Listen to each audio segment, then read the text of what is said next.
खरगोश और शेर। शेर की कहानी। किसी घने वन में एक बहुत बड़ा शेर रहता था। वह रोज शिकार पर निकलता और एक कहीं नहीं, दो नहीं, कई कई जानवरों का काम तमाम देता। जंगल के जानवर डरने लगे कि अगर शेर इसी तरह शिकार करता रहा तो एक दिन ऐसा आएगा कि जंगल में कोई भी जानवर नहीं बचेगा। सारे जंगल में सनसनी फैल गई।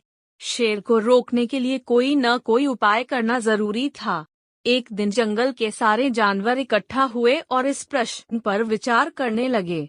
अंत में उन्होंने तय किया कि वे सब शेर के पास जाकर उनसे इस बारे में बात करें। दूसरे दिन जानवरों के एक दल शेर के पास पहुंचा। उनके अपनी ओर आते देख शेर घबरा गया और उसने गर्जकर पूछा, क्या बात है? तुम सब यहाँ क्यों आ रहे हो? जानवर दल के नेता ने कहा, महाराज, हम आपके पास निवेदन करने आए हैं। आप राजा हैं और हम आपकी प्रजा। जब आप शिकार करने निकलते हैं तो बहुत जानवर मार डालते हैं। आप सबको खा भी नहीं पाते। इस तरह से हमारी संख्या कम होती जा रही है। अगर ऐसा ही होता रहा तो कुछ ही दिनों में जंगल में आपके सिवाय और कोई भी नहीं बचेगा। प्रजा के बिना राजा बड़ी ई की मात्रा कैसे रह सकता है? यदि हम सभी मर जाएंगे तो आप भी राजा नहीं रहेंगे। हम चाहते हैं कि आप सदा हमारे राजा बने रहें। आपसे हमारी विनती है कि आप अपने घर पर ही रहा करें। हर रोज स्वयं आपके खाने के लिए एक जानवर भेज दिया करेंगे। इस तरह से राजा और प्रजा दोनों ही चैन से रह सकेंगे। शेर को लगा कि जानवरों की बात में सच्चाई है। उसने पल भर सोचा, फिर बोला, अच्छी बात नहीं है। मैं तुम्हारे सुझाव को मान लेता हूँ, लेकिन याद रखना, अगर किसी भी दिन तुमने मेरे खाने के लिए पूरा भोजन नहीं भेजा तो मैं जितने जानवर चाहूंगा मार डालूंगा। जानवरों के पास तो और कोई चारा नहीं, इसलिए उन्होंने शेर की शर्त मान ली और अपने अपने घर चले गए। उस दिन से हर रोज शेर के खाने के लिए एक जानवर भेजा जाने लगा। इसके लिए जंगल में रहने वाले सब जानवरों में से एक एक जानवर बारी बारी से चुना जाता था। कुछ दिन बाद खरगोशों की बारी भी आ गई। शेर के भोजन के लिए एक नन्हे से खरगोश को चुना गया। वह खरगोश जितना छोटा था उतना ही चतुर भी था। उसने सोचा, बेकार में शेर के हाथों मरना मूर्खता है। अपनी जान बचाने का कोई न कोई उपाय अवश्य करना चाहिए, और हो सके तो कोई ऐसी तरकीब ढूंढनी चाहिए जिसे सभी को इस मुसीबत से सदा के लिए छुटकारा मिल जाए। आखिर उसने एक तरकीब सोच ही निकाली। खरगोश धीरे धीरे आराम से शेर के घर की ओर चल पड़ा।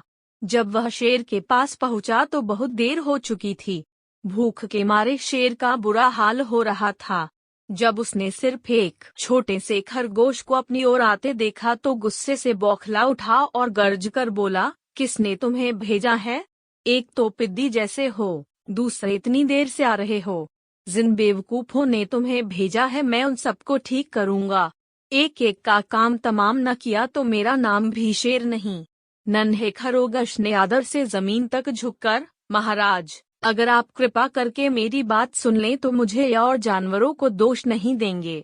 वे तो जानते थे कि एक छोटा सा खरगोश आपके भोजन के लिए पूरा नहीं पड़ेगा, इसलिए उन्होंने 6 खरगोश भेजे थे। लेकिन रास्ते में हमें एक और शेर मिल गया। उसने 5 खरगोशों को मारकर खा लिया। यह सुनते ही शेर दहाड़कर बोला, क्या कहा? दूसरा शेर? कौन है वह? तुमने उसे कहाँ देखा? महाराज, वह तो बहुत ही बड़ा शेर है, खरगोश ने कहा। वह जमीन के अंदर बनी एक बड़ी गुफा में से निकला था। वह तो मुझे ही मारने जा रहा था, पर मैंने उससे कहा, सरकार, आपको पता नहीं कि आपने क्या अंधेर कर दिया है। हम सब अपने महाराज के भोजन के लिए जा रहे थे, लेकिन आपने उनका सारा खाना खा लिया है। हमारे महाराज ऐसी बातें सहन नहीं करेंगे। वे जरूर ही यहाँ आकर आपको मार डालेंगे। इस पर उसने पूछा, कौन है तुम्हारा राजा? मैंने जवाब दिया, हमारा राजा जंगल का सबसे बड़ा शेर है।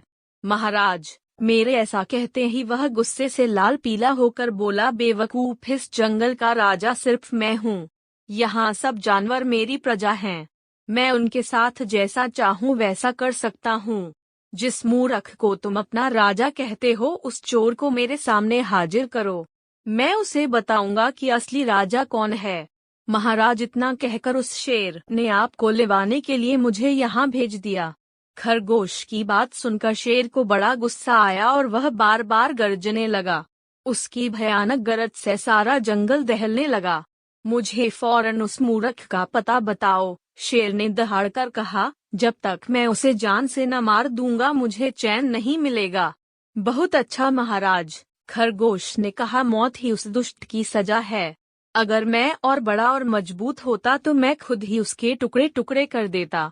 चलो रास्ता दिखाओ, शेर ने कहा। फौरन बताओ किधर चलना है। इधर आइए महाराज, इधर। खरगोश रास्ता दिखाते हुआ शेर को एक कुएं के पास ले गया और बोला, महाराज, वह दुष्ट शेर जमीन के नीचे किले में रहता है। जरा सावधान रहिएगा। किले में छुपा दुश्मन खतरनाक होता है। मैं उससे निपट लूंगा, शेर ने कहा। तुम यह बताओ कि वह है कहाँ? पहले जब मैंने उसे देखा था तब तो वह यहीं बाहर खड़ा था।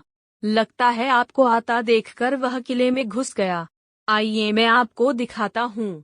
खरगोश ने कुएं के नजदीक आकर शेर से अंदर झांकने के लिए कहा। शेर ने कुएं के अंदर झांका तो उसे कुएं के पानी में अपनी परछाई दिखाई दी। परछाई को देखकर शेर जोर से दहाड़ा। कुएं के अंदर से आती हुई अपने ही दहाड़ने की गूंज सुनकर उसने समझा कि दूसरा शेर भी दहाड़ रहा है। दुश्मन को तुरंत मार डालने के इरादे से वह फौरन कुएं में कूद पड़ा। कूदते ही पहले तो वह कुएं की दीवार से टकराया, फिर धड़ाम से पानी में गिरा और डूबकर मर गया। इस तरह चतुराई से शेर एक ही मात्रा छुट्टी पाकर नन्हा खरगोश घर लौटा। उसने जंगल के जानवरों को शेर के मारे जाने की कहानी सुनाई। दुश्मन के मारे जाने की खबर से सारे जंगल में खुशी फैल गई। जंगल के सभी जानवर खरगोश की जय जयकार करने लगे।